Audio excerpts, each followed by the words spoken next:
Once again, thank you for joining the Bread Midwest Regional Update, our summer spring edition. We're so glad to have all of you today and really excited to have you on Zoom so we can see all of your faces. And if you're joining us on your lunch break, we're going to try to get this done in about 45 minutes so that you can get back to work if that's something that you're doing.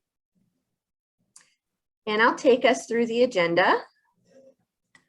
So first, we're going to touch on who Bread for the World is for people who might be new, and also go over our recent advocacy and Midwest offering of letters. We'll give a short campaign update and hear from each of you.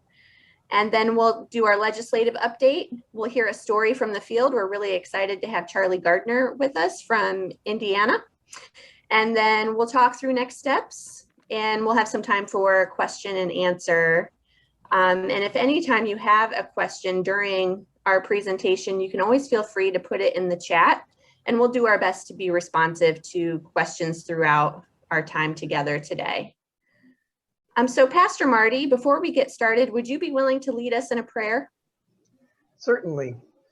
This is Pastor Marty. I serve United Methodist Church in Jamestown, North Dakota. Let us be in prayer. Lord, we come to you this day grateful for the opportunity we have to gather and to learn from one another and to learn from our parent organization.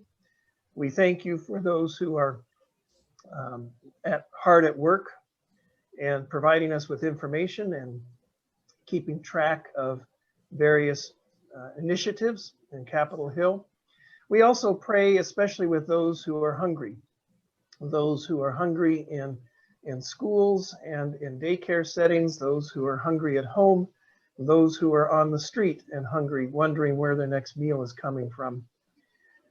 We pray for farmers across the world, whether they're a large farmer or a small farmer, and pray that governments would have agricultural policies that would encourage them and support them as they grow food for themselves and food for others.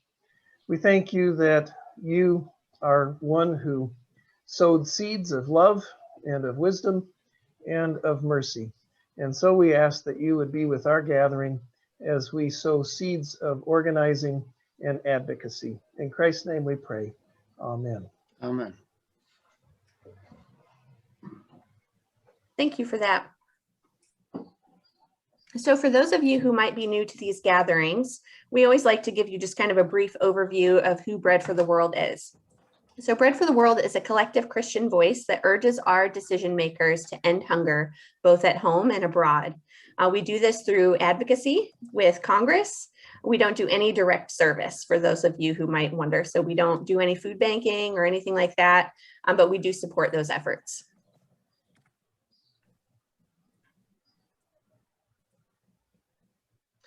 So each year, we kind of follow the same cycle of advocacy, and we've updated it actually. You might see some changes on this slide. We show it at almost every one of our gatherings, but we updated it to kind of reflect this weird year that we've been living in with COVID. So in the first quarter, January, February, and March, this is where we launch our offering of letters, and we kind of pick where we're going to put our focus for the year.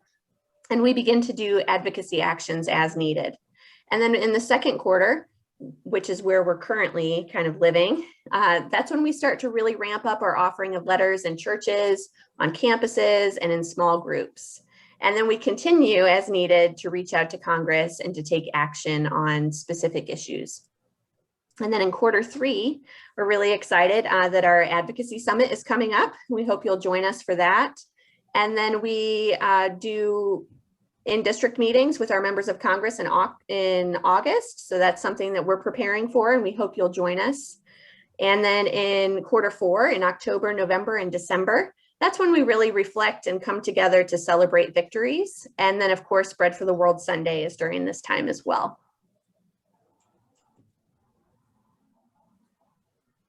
So Zach, with that, I'll pass it to you. Yep. Thanks, Nicole. Hi, everyone. So one of the things we also like to do on these quarterly calls, as some of you know, is to share a little bit about the work that's happened over the past couple months. Just lift up a few highlights in what you all have been involved in.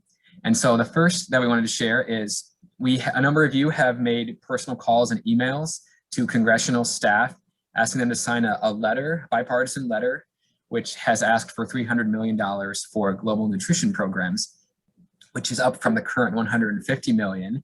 And so many of you, again, were a part of that over the past few months and in communication with Nicole and myself. And we're really excited and grateful to share that 135 members of the House of Representatives signed on to that letter, and bipartisan group of signers as well. And our colleagues in DC are also excited about that and really have really made clear to us that that would not have happened without the work of BREAD members across the country, including many of you. So thanks and great work on that.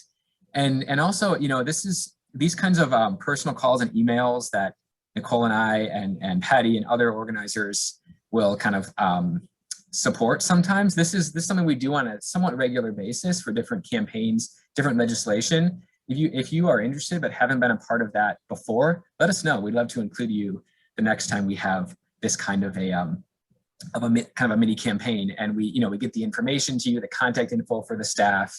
And so and we have a big impact that way. It's a great way to build a relationship with your member of Congress as well. So that was one thing. And then the other thing that we wanted to share and lift up is, for the last few months, we've been engaged in this Midwest Offering of Letters campaign, which has been exciting. And we, as many of you know, each year BREAD will have a different focus for the offering of letters, for letter writing in congregations all across the country. What we've tried to do this year is really invite you, and this is kind of what we launched on our last meeting in March, to be a part of a Midwest campaign. So bringing it down a level, a little bit closer to home. And because we want to be in touch with you all who are leading or helping lead the offering of letters, try to capture that and track that. And so we've been doing that. And we had encouraged you all to hold the offering of letters by Memorial Day. Now that's not a hard and fast deadline. So if you haven't yet, totally, doing offering letters after that, this summer, this fall, that's great too. But we're trying to kind of move together and, be in touch with you all, hopefully help make connections between you and others leading the offering of letters in your area as well. So that's the idea of this Midwest campaign. And we're pleased to report that, as far as we're aware, there's been about 64 congregations and one campus that have participated in our Midwest Offering of Letters campaign so far, and maybe a few that are planned in the next few weeks. And again, that's just what we're aware of. So we trust that there are others that have happened that we're not aware of as well. But yeah, again, if I guess a couple things too. Go ahead and if you were a part of that, let us know in the chat. Whether you've let us know before or not. Just maybe mention in the chat, your congregation, where you're located, if you did an offering of letters in the past few months. We don't need to know the number of letters, but just let us know. We'd love to hear and see those kind of coming in. So along with that, I'm going to stop screen sharing for a moment and hope this works okay, because we would like to hear from some of you about your experience, and how did it go? You did the offering of letters. Let us know that. Again, we don't necessarily need to know the number of letters, but did you do it? And is there a highlight? So maybe just for 30 seconds or less, do we have some folks who might want to share? So I know we've you in advance too. So yeah, Vernita, there you are. Zach had kind of checked in with me because we had tried something a little different in our North Metro area in Minnesota. I had seen on a previous BREAD phone call and had heard the date of a local congregation, Corpus Christi Catholic congregation, when they were doing theirs. And I know the person from Corpus Christi because our congregations are involved in habitat projects together, and because we are part of the Joint Religious Legislative Coalition. So we already had some small connections. And I contacted Deanna and asked if they would pray for our offering of letters, which we did later in May, and if we could pray for theirs, which they did in April. And I lined up my hunger group to pray for them. Deanna assured me that she had people who were praying for us. And we really think that that made ours more successful and theirs too. We're of course doing them all online, so it's a little hard to judge just how successful they were, but we all know the power of prayer. And I, in thinking about this yesterday, I thought, you know, if we had like a prayer calendar for even the metro area or for the state of Minnesota, where we had the dates when people would be holding their offering of letters, we could multiply that effort. And I think it might be a good process for 2022. Amen. Power of prayer. Thanks so much, Vernita, for sharing that. I love that idea. That's a great idea. Thanks for lifting that up. Absolutely. And I also wanted to hear once again from Pastor Marty and maybe a few others after that. But Pastor Marty, are you still with us? Yep. Hi. We held the first ever offering of letters at this church. And really for me, the first offering of letters, I've been a member for 40 years and heard about it for a long time, but I'm finally in a church that's much more receptive. We met with a Sunday school class, and I had materials and handouts and printouts from the national office. And I explained the process, I explained the issue, and we had a prayer. We took about 15 minutes to write something. And I told them, I said, well, we'll put them in an envelope, we'll put them in a basket, we'll say a prayer over it, but take your envelopes back and either mail them or go online and write something. That's what I ended up doing. And it wasn't a big class, but after we did that, then one of the members of the class shared some of his story and how he felt that it's good to write the letters, but it's also there's a personal responsibility that we each have to reach out and to help people not to be turning to escape methods or escapism of alcoholism or drug use or other things, but to actually witness and talk to neighbors about God and how God can fill things much better than just, you know, watching a television program or something like that. So for him, it became very personal, and he did talk about his own faith journey, and I won't go into that because it's his story.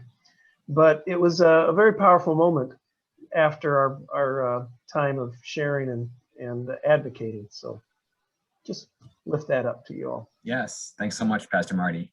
That's wonderful. Great to hear. And thanks for all the chats coming in and people reporting that you've been a part of that. And I understand that Laura Van Dale would like to share. Well, Laura, are you with us? I am. And actually, I'm noticing this answers the question that Steve Panther just asked about what works in Zoom OLs. We're finding right now a lot of our congregations are in the process of going from virtual ministry back to in-person ministry. So when Nicole and I were talking about the fact that this is coinciding with offering of letters season and people are going, oh, we can't figure out how to do anything else. We did have some meetings with a number of our pastors in this area, just reminding them about the ask and things they might do. But then we decided at our stated meeting for the presbytery, which in the Presbyterian churches, the regional body of churches, come speak to the offering of letters. I showed the brief little offering of letters video for folks who might not be familiar with it, although a number of our churches are. And then we took time during our meeting. I dropped the link to the letter in the chat. And if you link it in its full form, people can just click on it. So we took time in the meeting after talking about it. Nicole talked a bit about the CTC expansion permanence piece. And then we invited folks to click on the link to take a few minutes to personalize the letter and to send it and then come back into the meeting. And of course, again, it's virtual. I have no idea how many responded, but we had around 100 people at that meeting. So our hope is if everybody at the meeting did it, then, you know, there in a matter of a few minutes are 100 folks who have sent letters in. And we had prepped that beforehand by sending out documents with information pieces about bread, about the offering of letters, and specific to the CTC, so that folks would know what they were doing prior to being asked to send the letter. And we had good response. It's great. Thanks for that, Laura. Yeah. Yeah. Well, I think, and maybe, I don't know if there's one more person who wants to share, otherwise we can move on to other aspects of the agenda, but we, if you have more to share, we'd love to hear from you as well. So let us know offline too, or keep putting things in the chat. So good to move on. All right, I'm going to, Nancy raised her hand. Okay, Nancy, last but not least. I would just like to say that I think that the Bread for the World offering of letters is more of a process when you do it virtually. So like, I feel like we have an offering of letters date, but it was kind of the start date, and we just keep the process open and continue to invite people, because we're not, at least the letters we're aware of are not at the level that we had when we were meeting in person, and our church is just getting back. So I think that keeping thinking of it as offering of letters process instead of a one-day event is a useful way to think of it in this space. Yes, thanks so much for sharing that, Nancy. That's I guess, Zach, I would like to say one last word briefly also.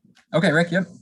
Yeah, we had a successful both online and written offering of letters event at our church in Richmond Heights, Ohio, Faith United Church of Christ. And we've been doing it for some years. But one of the things I wanted to say we appreciate very much is the information that Bread for the World provided on the child tax credit, making it permanent, just explaining what it is about. So many of our folks just had no idea.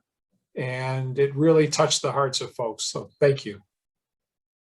Thanks for sharing that, Rick. Yes, good work all, as Karen says. Yeah, and I'm going to share my screen once more. But yes, thanks so much again to all of you, and great work. We're just applauding the participation, and thanks for lifting up these stories, and we'll keep building on this. So with that, we are going to move on to the legislative update portion now, and we have quite a bit to share. So don't worry if you're not going to be quizzed on this. It's kind of a broad overview of things, but we'll dive into that, and then we'll have some questions afterward. So the first thing that we wanted to just briefly touch on is President Biden came out with a budget request a couple weeks ago, and this is something at Bread that we always pay attention to, but we know that ultimately Congress is the branch of the government that passes the budget, and so it's whether we like it or we're concerned about it. It's that our focus is on Congress primarily, but it is something for us to pay attention to because that helps to kind of set the agenda. So we like some of the things we like and are thankful for in the budget request is strengthening and increasing of funding for domestic nutrition programs, and including making the 15% SNAP increase that many of you advocated on during the pandemic, making that permanent. So we give that a thumbs up. Increasing overall funding for poverty-focused foreign aid, giving that a thumbs up as well. Great to see an increase. Certainly that's a difference than we saw in previous years. So glad to see prioritization of foreign aid. And then also a thumbs up that it contains some of the language that Bread uses basically for global nutrition programs and why they're important, particularly about the 1,000 days and supporting long-term health and cognitive development. So that was, that could have come from Bread for the World, but it was in the president's budget request. So that was also exciting to see, and we're grateful for that as well. So one thing that we were not, that we were disappointed about was the request for global nutrition funding is at $150 million, which is level to what it is this year. So no increase there. Of course, this is what we were talking about with the letter earlier. We're asking for $300 million.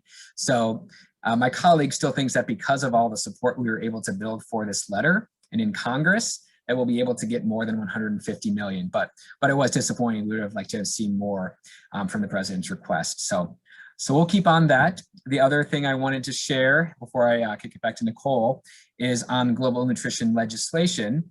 As if you've been with us for past number of months, you've been hearing that we're still anticipating, and that's still our update, is we're still anticipating a global nutrition bill that builds on the resolution that we helped get passed in Congress last year. Many of you got your members of Congress to co-sponsor that as well, this resolution. So work is still happening on a bill that will kind of take the next step.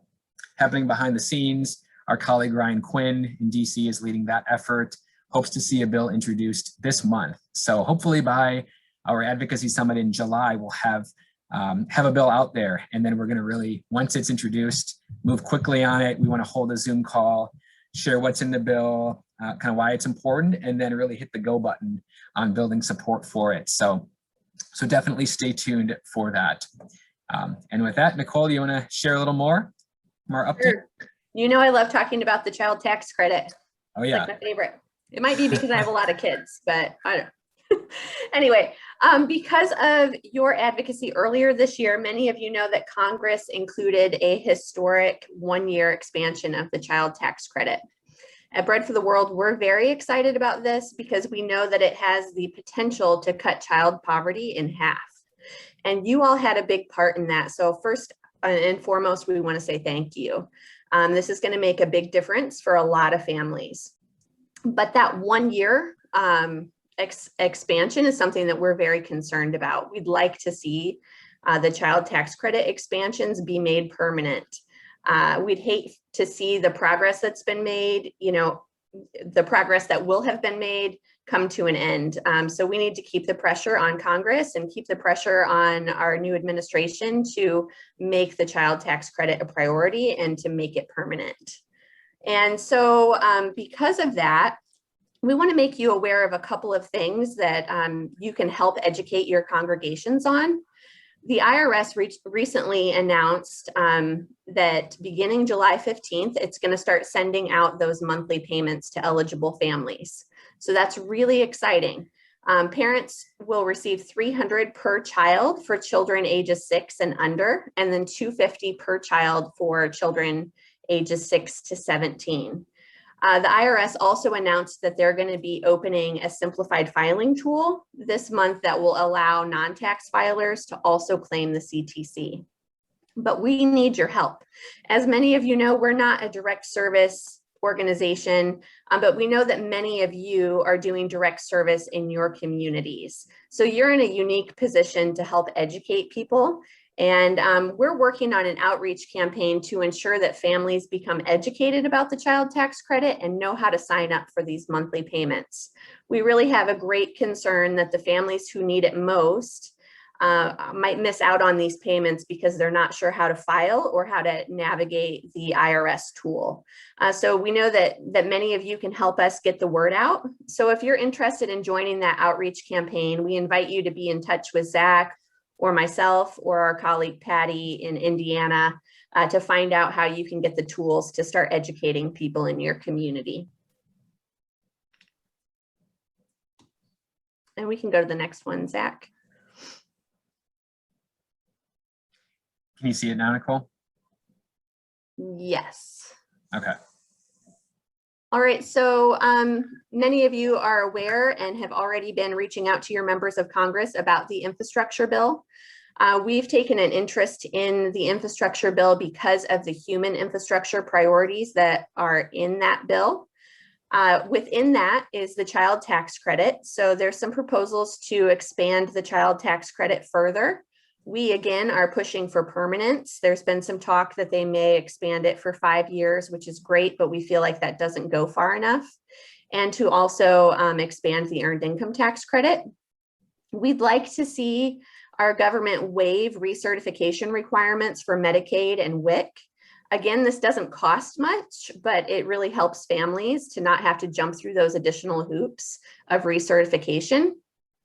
And we'd like them to include all of the provisions of the Black Maternal Health Momnibus Act of 2021 and expand access to high quality childcare, prioritize early education by expanding pre-K programs, and expand paid family medical leave.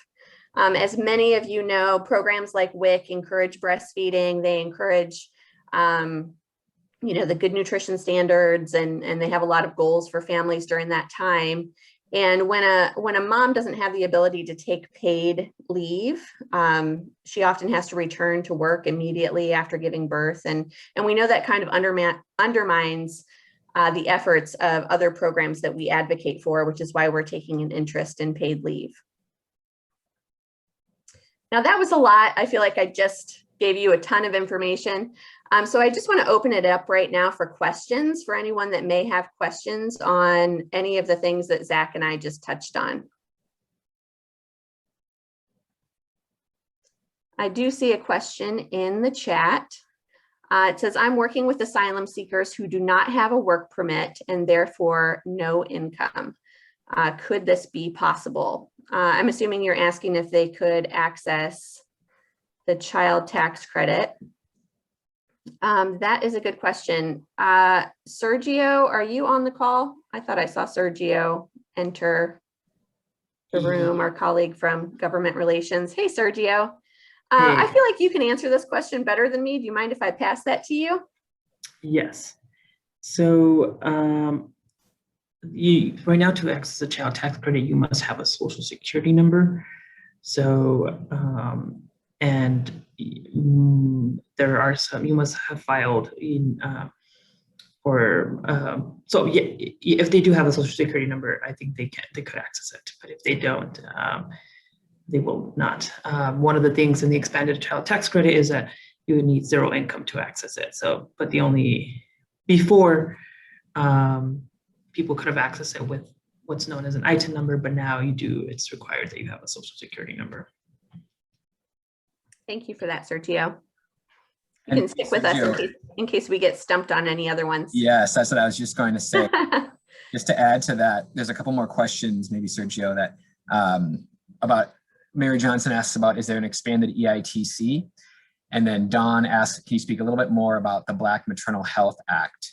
So maybe just, a few words on those. Yeah, so when the child tax credit also got expanded, the earned income tax credit also was expanded. So the earned income tax credit was expanded for people who didn't have children. So, they were really, people who don't have children were really being penalized by the earned income tax credit. And when we got the CTC expanded, it also included the earned income tax credit. So we would also like to see those expansions to the earned income tax credit made available so that people who don't have children can also access the EITC. And then on the Black Maternal Health Act. So I don't know if many of you know, but the US, as one of the most developed countries in the world, has a really high, mortality rate, and it just disproportionately impacts people of color. So this omnibus bill just includes, would help us close that gap that we see. So there's a lot of pieces in that piece of legislation that would help us, get those mortality rates down. Great, thank you. Joe, one other quick question, and then we probably should move on. And also a point that Larry made in Iowa. Thanks, Larry. That highlighting our Building Back Better with 1,000 Days infrastructure package document that Brett has. We can share that with folks afterward as well as a resource. It addresses some of this. But final question, Sergio, we really put you on the spot here. Appreciate this. Sergio is our colleague in government relations in DC. Frank asks, are all or almost all of the items listed in our 1,000 Days list already present in the Biden proposed budget currently moving to Congress? Yes, so all of these things that we've laid out here, all these priorities are, most of them except one of them is included in the big infrastructure legislation that the administration has presented. The only one that was not included is we want to waive the recertification during the first 1,000 days so that people don't have to go back every year to access WIC and Medicaid. And just to add a little bit what Nicole said, we've been advocating for WIC for a long time as an organization, and for WIC really to be a successful program, and it's already a really successful program, but for it to take it to the next step, we need all these other elements that we've laid out here for that program to be strengthened. I hope that answered the question, and the article is really good. I'll put the link in the chat as well. Thanks, Sergio. And there may be other questions that come in. Maybe you can just kind of respond in the chat if you're willing, if you see something. So I think we need to move on now. I see a question from Steve, for example. Maybe you can help him on that. But Yeah, thanks for those questions. We'll have a little bit more time in a few minutes as well for other questions. I know there's a lot of information, so but we are going to keep moving. So now I'm excited to introduce one of our kind of guest speakers, Charlie Gardner from Indiana, who's, we're going to circle back a little bit to the offering of letters. And Charlie has, Indiana, as many of you know, has been kind of a leader among our states in terms of Bread for the World, how well organized they are and active. And so Charlie has been kind of at the center of much of what they've been doing, particularly with the collective or joint offering of letters. So, and this is a picture that Charlie shared with me. But Charlie, he's agreed to just share for a few minutes kind of about what they've done. And maybe, again, this is, they're further along than most of us, I think, but hopefully this can be, cast some vision and be inspiring. And maybe Charlie can share a few points for us all to kind of take back and as we pursue a more collective approach to the offering of letters. So Charlie, you want to share with us about what you're doing there in Indiana? Sure, Zach. It's really good to be here. On the group here, I see a few familiar names and faces from Indiana, so I'm glad that they're here. So what the official name that we've called this for a few years is the Indiana Bread for the World Joint Ecumenical Offering of Letters. And the roots of it go back maybe 7 or 8 years when I heard from Matt Gross a story about a big parish, Catholic parish around the Chicago area who had done some outreach. And so I, for a few years, worked with some Catholic parishes. It's my own background. I used to work in diocesan administration, so I had some contacts, and I took these people to lunch, which is pretty important. You got to, maybe there's no such thing as that free lunch, but got them interested. And so for a few years, we did the kind of a joint offering with the Catholic group. But the second route happened one year when during the June lobby day, we had some folks from Indiana who were visiting at the DC offices, the congressional offices. And while they were visiting, somebody on the staff said, "Hey, we just got letters back in Indiana on this and about the same topic." So we saw that there was this opportunity maybe to maximize our influence. And so the way this usually has been working is most of the people, the congregations that we've worked with will usually have a workshop in March, and then in April and May, their individual offerings of letters in the churches, written and blessed in the individual congregations. And then we've tried various things, but we've collected these letters and delivered them together during visits to the local congressional offices in early June, hopefully right around that time of lobby day. Now, of course, this last few years, everything's up in the air a little bit, but that's hopefully we'll get back to something close to that.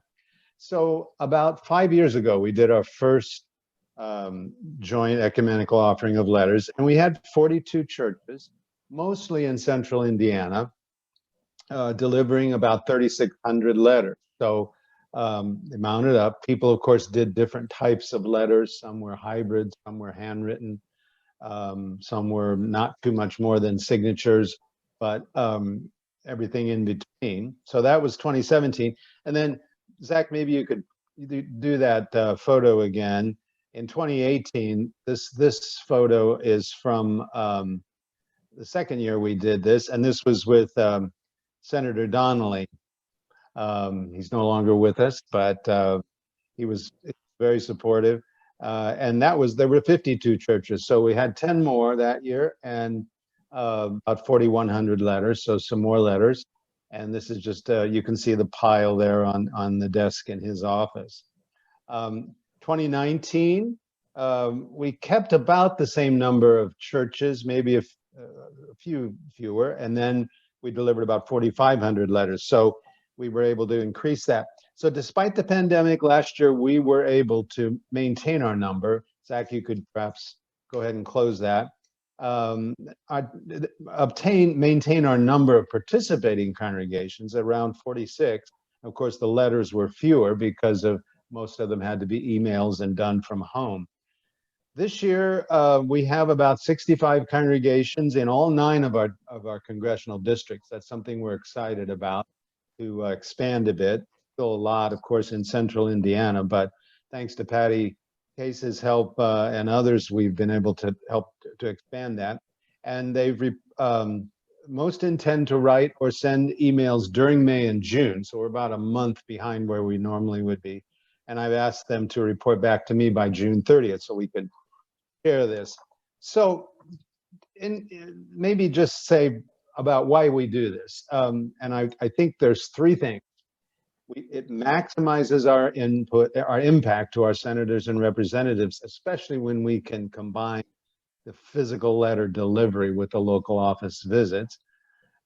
It provides mutual encouragement and accountability. This is so important because we challenge each other, not to get the same number of letters. We have all these different size congregations, but to just say, we can do this, and how are you doing? And we encourage each other and we hold each other accountable. And even with the pandemic, we've been able to do that. And then finally, I would say, and this is dear to my heart as a lifelong Catholic, I treasure the ecumenical aspect of this. I mean, as Nicole said, when you say, what is Bread for the World? The first words are collective Christian voice. So this helps us to really emphasize the fact that we, as Christians and others too, do this together. So finally, just suggestions for expanding beyond your own congregation. Start small with another church in your denomination or area, like Vanita was sharing about mutual prayer. Take somebody to lunch and share how things are going in your congregation, and maybe be able to expand on that. Share your resources, prepare an OL together.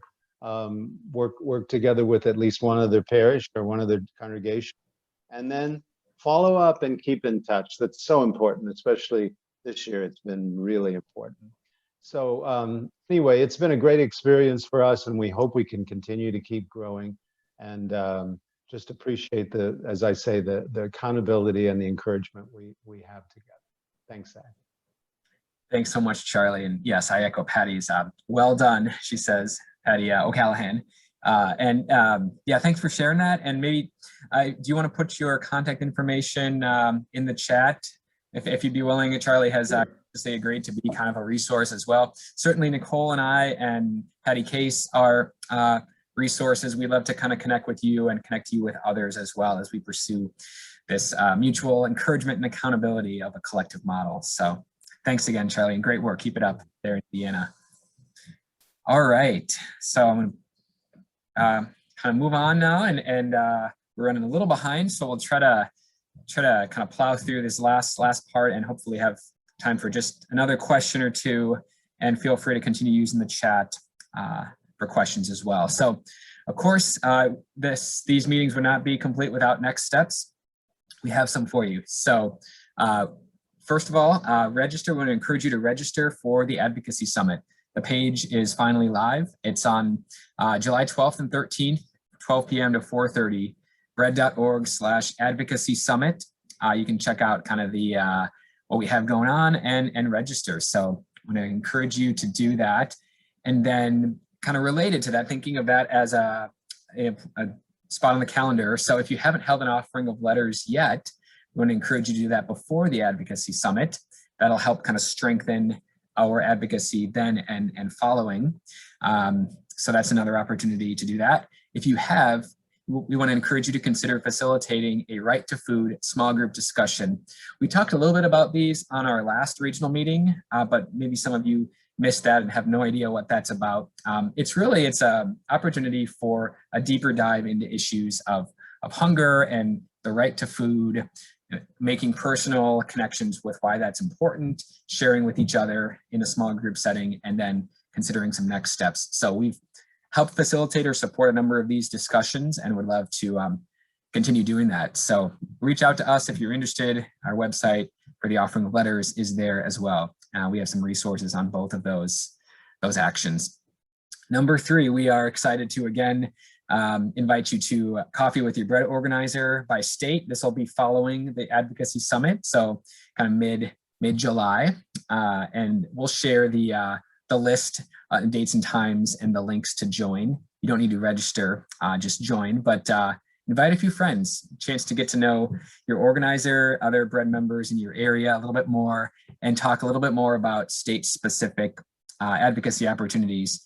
For these, which will be following the summit, it'll be a chance to process the summit a little bit, and then in particular look toward our August in-district actions and meetings with members of Congress and discuss how to move forward on that together, state by state. So please join us for that.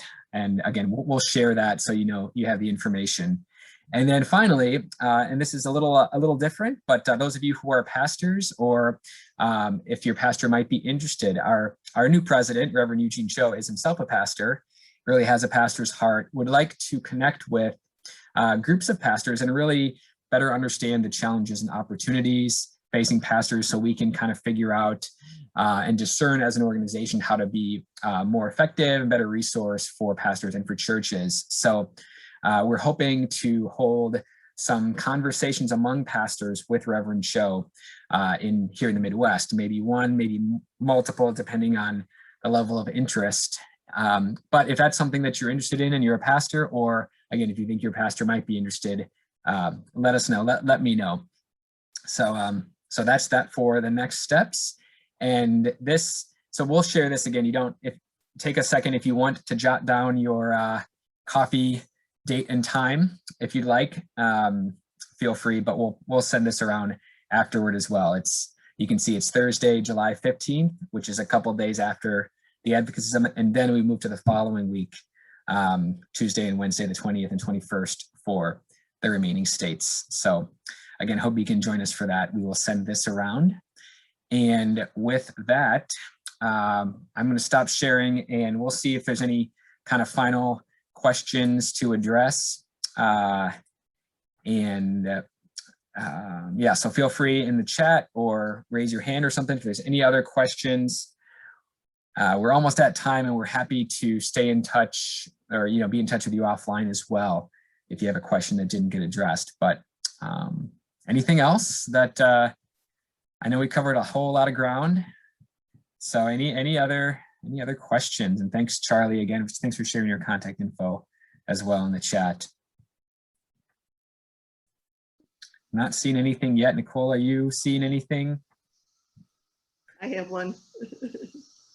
Yes, Sure. Go ahead. Are the coffees supposed to be just virtual? Not yes, sorry, I forgot to mention that. They are virtual, yes. Yep, we'll be doing those on Zoom. And Connie, I believe I owe you a phone call. Yes, but so I'll call you later today. So okay. I should have clarified that. Yes, we still. Zach, could you flash those dates on the screen again with coffee with the organizer? Yeah, I can do that, Donna. Sure. Thank you. Yep. Yeah, go ahead and jot that down if you'd like. We will again share that around when the follow-up. And thanks, Sergio. He just shared the link to that infrastructure document that was mentioned. So you have this here, and everyone good? We'll go to our final slide. And then again, if you didn't get a chance to jot down your copy, that's okay. And obviously you still need the link, so we'll send those around. Just keep an eye out for that. All right. Nicole, you want to close us out? Sure. Well, again, we want to thank you all for taking time out in the middle of your day to join us, and just stay tuned for our next regional meeting in September. My contact, Zach's contact, and Patricia Case's contact are all on this slide if you need to reach out to us. And both of our adorable families are also on this slide. People often ask Zach and I how we're related. We're not related, but we both have very big families, and we were recently able to get together. Yay, vaccines. So we were able to get together at my house in Ohio, and we thought we'd share this fun picture of our whole family all together, or both of our families all together. So thanks again for joining us. We hope to see you again in September, and we hope to take action with each of you throughout the summer. Thanks again. Thanks. Bye.